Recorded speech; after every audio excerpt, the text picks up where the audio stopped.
Hello everyone, Mauro here. In this lesson, we're going to look at steps to upgrade Windows 10 using an MBR partition layout and the legacy BIOS to Windows 11 with a GPT partition and switching to the UEFI firmware type. So if you're running Windows 10 on an older system, there is a good chance that the motherboard is still running the legacy BIOS. This usually means that your system drive is formatted using the MBR partition scheme, which is not compatible with the Windows 11 setup. So right here I have the disk management tool, and if I go to the properties for the drive, we can see that the partition type is using the master boot record or MBR partition style. And also if we go to the system information tool, and we can confirm that the firmware is still on the legacy BIOS mode. And these two components are not compatible with Windows 11. So here you have two solutions. First is to continue with the upgrade process, but doing a clean installation of the operating system, which you can check the video description to find a link for that tutorial, or you can proceed with the upgrade, but you will need to convert the disk from MBR to GPT using the MBR to GPT tool from Microsoft. Then you will need to switch from the legacy BIOS to the modern UEFI firmware type. Only after making these changes, you will be able to enable the TPM 2.0 on your computer and also Secure Boot. Now, Secure Boot is highly recommended, but it's not a requirement for Windows 11. Now, before proceeding, it's important to note that you will be making system changes. So it is critical that you create a backup of the entire computer before proceeding. You have been warned. You can check out the video in the description to find a link to a tutorial to create a full backup of Windows 10. Okay, let's dive into the steps to upgrade from Windows 10 to Windows 11 by converting the partition type and switching from BIOS to UEFI. But before, please subscribe to the channel and click the like button to help YouTube show this video to more people. It doesn't cost anything, and you will be helping the channel and supporting my work. Also remember that you can check my website for more tutorials and tech-related news. Now, to convert an MBR Windows 10 partition layout to GPT, follow the steps. First, open Start, and let's look for Settings and open the app. Now let's go to Update and Security, and then let's go to Recovery, and then click the Restart Now button for Advanced Startup. Now click on Troubleshoot, and let's go to Advanced Options. And from here, we're going to open Command Prompt.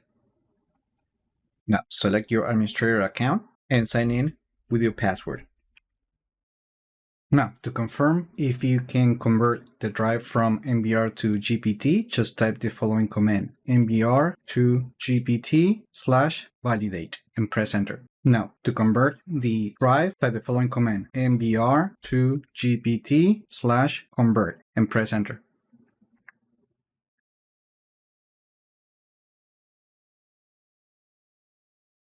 And now the conversion has been completed successfully. Now to restart the computer, just type exit and press enter. Now, before turning off the computer, it is important to note that at this time, your computer will not boot correctly because you have switched from MBR to GPT, and that requires you to switch between the legacy BIOS to UEFI. And you have to do this on your computer's firmware. Now, the firmware interface will be different on pretty much every computer, so make sure to check your manufacturer support website for more specific details on how to do this. But usually you can just go to the boot menu, and then you need to find the boot mode setting, and then you need to change it from legacy to UEFI. And before saving the changes, you also have to go through the settings and find the TPM setting, and you have to make sure to enable the feature as well. Now, another thing to consider is that the TPM feature will be named differently depending on the firmware that is available on your motherboard. For example, if the actual motherboard doesn't have the TPM chip, but you have an AMD based system, the security chip is likely built into the processor, and the option may be called FTPM or AMD PSP FPN or AMD FTPM switch. In the case of Intel, you might find it as the Intel Platform Trusted Technology or Intel PTT. Again, make sure to check your manufacturer support website to confirm the name of the setting and where it's located in your device. And now if we go to the system information application, we're going to notice that the BIOS mode is now set to UEFI. And if we go to the security app, and then we go to the security processor details, and now on this page we can confirm that TPM is currently enabled. Now if we go to disk management,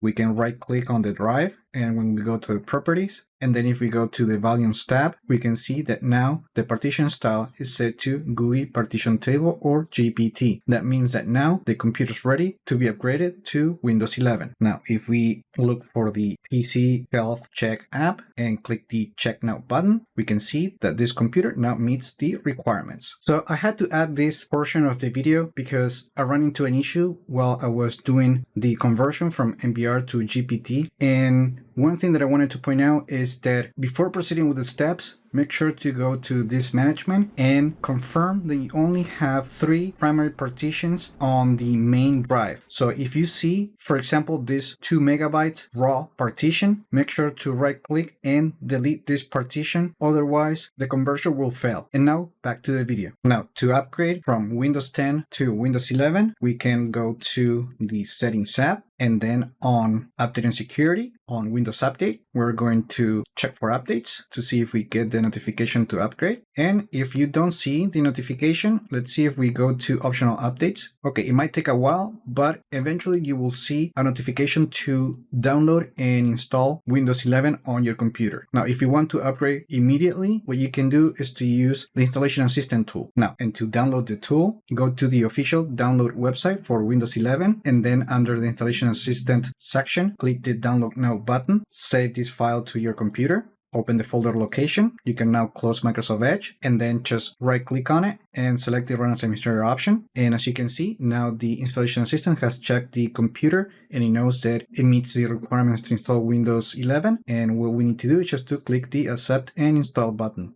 Now the tool is going to download the necessary files and is going to proceed with the upgrade process. However, you will have to restart the computer in order to apply all the changes, and then the computer will boot straight into Windows 11 without you having to go through the initial setup, because this is an upgrade and not a clean installation of the operating system. This could take some time depending on your internet connection and your hardware configuration. You can also check the video description to get a link to another tutorial where I explain all the different ways that you can upgrade to Windows 11 from Windows 10.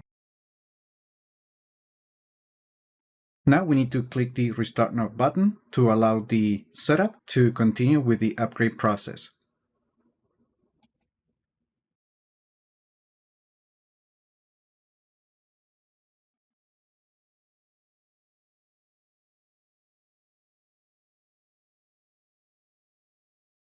And that's it. You have successfully upgraded to Windows 11. However, my disclaimer here is that while this method works, you might come across issues, especially if you had the same installation of Windows 11 for a long time. And my recommendation here is to create a full backup of your computer before proceeding, no matter what. Second, if you had the same installation for a long time, it is best to back up your files and perform a clean installation of Windows 11 and restore your files instead of going through the upgrade process, because this way you will reduce the chances of coming across different issues. Now, the last thing that you want to do is just to open the Settings app and check for updates to make sure that your computer has the latest patches installed. Now, remember to leave your comments, like the video, subscribe to the channel if you haven't done that yet, and I just hope this video was informative for you, and I would like to thank you for viewing.